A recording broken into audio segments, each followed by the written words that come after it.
greatest of all times. Yeah, but he's a better talker. And you're going to be in trouble when you see this crowd and these lights and when you meet Muhammad Ali.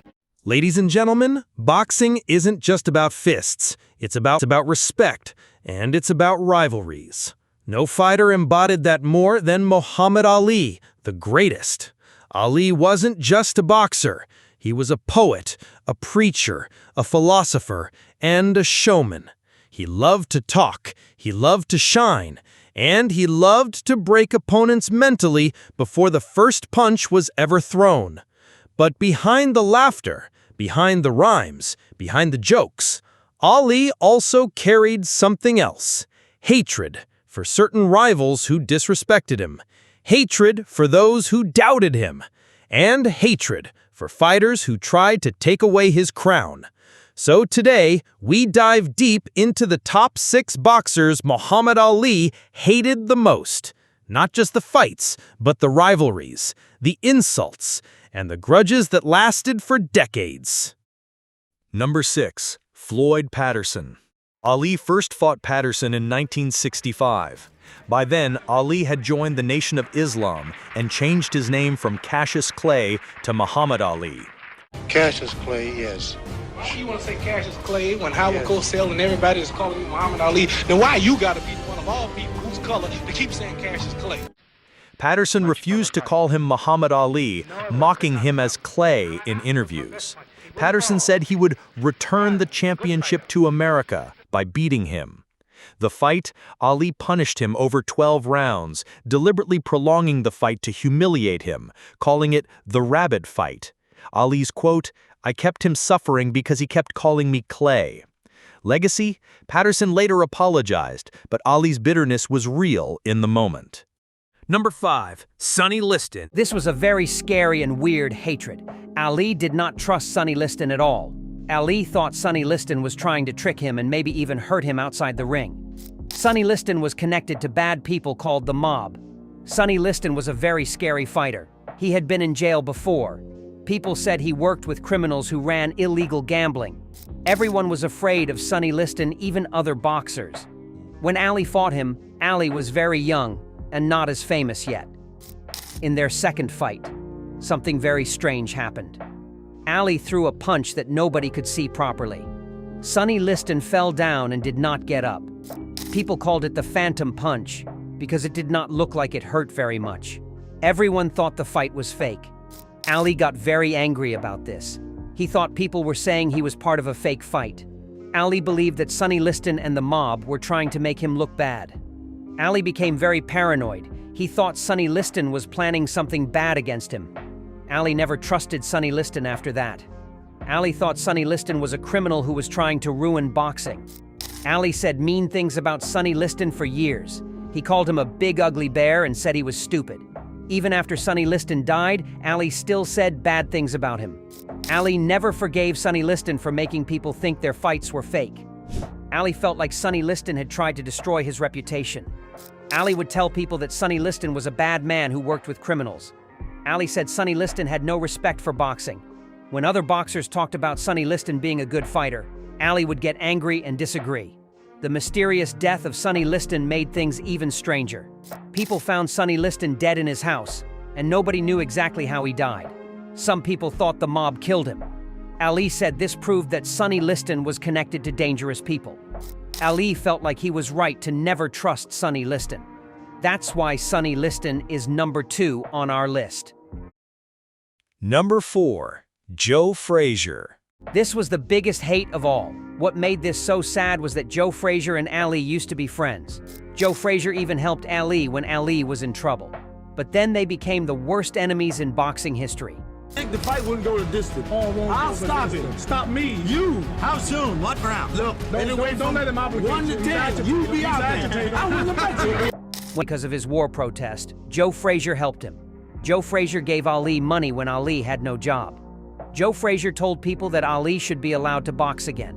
Joe Frazier was a good friend to Ali, but when Ali came back to boxing, he was very mean to Joe Frazier. Ali called Joe Frazier a gorilla and an Uncle Tom. Ali said Joe Frazier was ugly and stupid. Ali made fun of how Joe Frazier looked and talked. This hurt Joe Frazier's feelings very much. Joe Frazier could not understand why Ali was being so mean to him. Joe Frazier had helped Ali when nobody else would. Now Ali was calling him terrible names on TV. Joe Frazier got very angry and hurt. He started to hate Ali back. Their 3 fights were like wars. They both got hurt very badly. In their last fight in the Philippines, both fighters could barely see at the end. They beat each other up so much that they both went to the hospital. But even after the fights, they still hated each other. The hate never stopped. Even when they were old men, they still did not like each other. Joe Frazier stayed angry at Ali until the day he died. It was the saddest hate story in boxing. Years later, people tried to get them to be friends again. They met at boxing events, but Joe Frazier would not shake Ali's hand. When Ali got sick with Parkinson's disease, Joe Frazier still would not forgive him. Joe Frazier said Ali had hurt him too much with all those mean words. Ali's children and Joe Frazier's children became friends, but the 2 boxers never made up. When reporters asked Joe Frazier about Ali, he would still get angry. The hurt feelings from those fights and mean words lasted their whole lives. It showed that some wounds never heal, even between the greatest fighters. Number 3. George Foreman. I'm better now than I was when you saw that 22-year-old undeveloped kid running from Sunday Liston. I'm experienced now. In 1974, Foreman was the most feared puncher alive. He destroyed Frazier and Norton, men who had beaten Ali. Foreman represented the unbeatable destroyer, the man who was supposed to end Ali's career. Ali felt dismissed by critics who said he had no chance. The Rumble in the Jungle in Zaire, 1974. Ali used the rope-a-dope to shock the world and knocked Foreman out. Ali mocked Foreman publicly for years, saying, "I told you all, he can't whoop me." While they later became close friends, Ali initially hated Foreman as the symbol of doubt against him. Number 2, Larry Holmes. If he'd have trained for 6 weeks when the fighters are supposed to train, Ali might have been much greater than he were. But we can't judge that. But while I was there, he trained last 2 weeks. When I was in the vanilla, in Africa, sit over there like you don't know he only trained for the last 2 weeks. You know we talking about. You believe that? You believe that? They're saying you only trained 2-3 weeks for each fight, and Larry was your sparring partner. He trained, Reggie. That's what I'm saying. Yeah, what you been doing? But he wasn't training. What you been doing? That's his opinion. That's his opinion. Well, let's hear your opinion after that. You trained, I'm saying you trained real hard for 2 weeks. You were there for 8 weeks or 10 weeks, but you didn't train like you should have trained. I'm tired of all this stuff. Go ahead, just knock me out. Give me your opinion. Listen, I've been knocked out before. Speak for yourself. What you been doing all the other weeks for? What you talking about, bro? What are you talking about? No, hey, don't fight it. Peace. Holmes was Ali's sparring partner before becoming champion himself.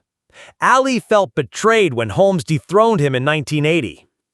Holmes punished Ali for 10 rounds before Ali's corner stopped the fight. Before the fight, he mocked Holmes as soft. After the fight, he never forgave the humiliation. Holmes said, "I loved him, but I had to beat him." Ali resented Holmes, but later they reconciled when Ali admitted Holmes was just doing his job. Number 1. Ernie Terrell. This fighter made Ali so angry that Ali did something very mean to him. It was one of the worst beatings in boxing history. Ali was really mad at Ernie Terrell for one simple reason. Ernie would not call Ali by his new name. Ali changed his name from Cassius Clay to Muhammad Ali when he became a Muslim. He wanted everyone to call him Muhammad Ali, but Ernie Terrell kept calling him Cassius Clay. This made Ali super angry. Ali felt like Ernie was not respecting him. Before their fight, they had big arguments. Ernie Terrell said he would keep calling Ali Cassius Clay no matter what. Ali got madder and madder. He promised to teach Ernie Terrell a lesson in the ring. Ali said he would make Ernie sorry. During their fight, Ali did something scary. He could have knocked out Ernie Terrell early in the fight, but Ali did not want to end it quickly. Instead, Ali kept punching Ernie and asking, "What's my name?" over and over again. Ali wanted to hurt Ernie as much as possible. Ali beat up Ernie Terrell for 15 rounds. It was like watching a cat play with a mouse. Ali was not trying to win fast. He wanted to make Ernie suffer. People watching the fight felt bad for Ernie Terrell. Even Ali's friends thought it was too mean. After the fight, Ali was not sorry at all. He said Ernie Terrell got what he deserved. Ali never forgave Ernie for not using his Muslim name. Muhammad Ali was loved by millions, but he was hated by rivals. Floyd Patterson, Sonny Liston, Joe Frazier, George Foreman, Larry Holmes, and Ernie Terrell, each one tested Ali not just in the ring, but in the mind, the spirit, and the heart. But here's the truth. Ali's hatred was never permanent. It was fuel, it was strategy, it was theater. Ali used hate to sell fights, to get into his opponent's head, and to build his legend.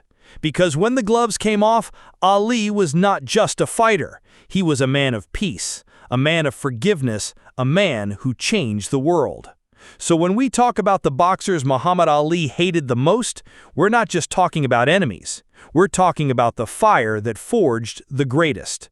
And without those rivalries, without that hate, Ali would never have been Ali.